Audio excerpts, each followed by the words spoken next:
ఇక మొదట్లో రోహిణి ఇంకా మనోజ్ డాక్టర్ డోర్ లాక్ చేసుకొని ఉన్నారు అని ప్రభావతి కావాలనే డోర్ ముందు కపలక చేస్తూ ఉంటుంది.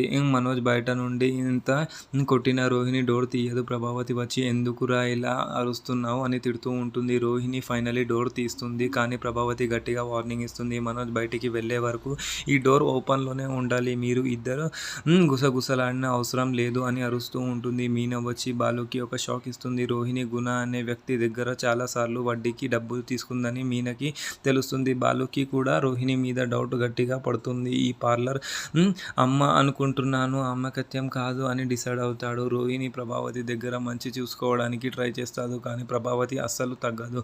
రోహిణి మళ్ళీ అవి పిలిచి తినే వరకు నేను ఇంట్లోనే తింటాను అని డిసైడ్ అవుతూ ఉంటుంది. మీనా ఫ్లవర్స్తో చేసిన ఒక డెమో మోడల్కి తీసుకొని కళ్యాణి మండపం దగ్గరికి వెళ్తుంది. అక్కడ చింతమంతి వచ్చి రచ్చ చేస్తూ ఉంటుంది. చింతమంతి మనసులో మీనా కష్టపడి చేసిన ఆ ఫ్లవర్ మోడల్ని విరిగి కొట్టేస్తారు.